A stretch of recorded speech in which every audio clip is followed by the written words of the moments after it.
প্রথম দিন ভ্রমণ শেষ করার পর দ্বিতীয় দিন আবারও বের হয়ে পড়লাম। তো মর্নিংয়ে ঘুম থেকে ওঠার পর প্রথমে আগে 7 কিলো একটা রান করলাম এবং রান করার পর পরিবারের সাথে একসাথে ব্রেকফাস্ট করলাম। ব্রেকফাস্ট করার পর সবাইকে নিয়ে বের হয়ে পড়লাম ইনানির উদ্দেশ্যে। ফাকি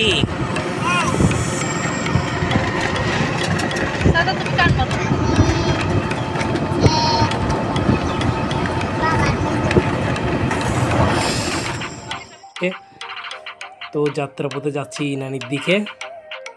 আমরা দুপুরে লাঞ্চ করলাম। দুপুরে লাঞ্চ করার পর বের হয়ে গেলাম সাগরের উদ্দেশ্যে।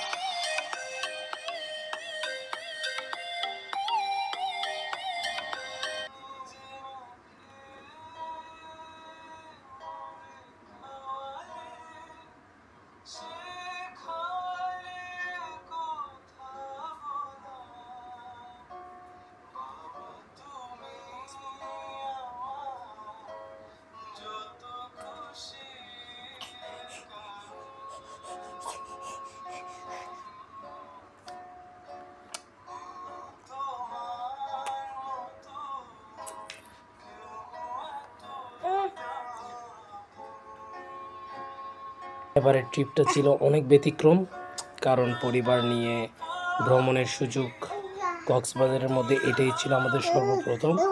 সাউদা আর সাদমানের এটাই ছিল প্রথম কক্সবাজার ভ্রমণ, যার কারণে বাচ্চাদেরকে নিয়ে অনেক আনন্দ করলাম। ভ্রমণের পাশাপাশি একটি প্রস্তুতি কাজ করছিল, কারণ পরের দিন হচ্ছে আবার কোস্টাল আলট্রার সেই 50 কিলোমিটার রান, যার কারণে খুবই একটি এক্সাইটেড ছিলাম এবং নিজেকে রেডি করার একটি যে পরিকল্পনা, সেই পরিকল্পনায় কাজ করছিল।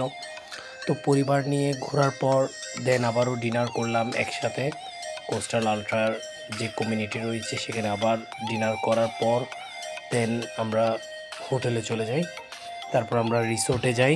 রিসোর্টে গিয়ে রেস্ট নিই এবং পরের দিন কোস্টাল আলট্রার যে 50 কিলোমিটার যে ম্যারাথন, সেই ম্যারাথনের জন্য প্রস্তুতি নিতে থাকি।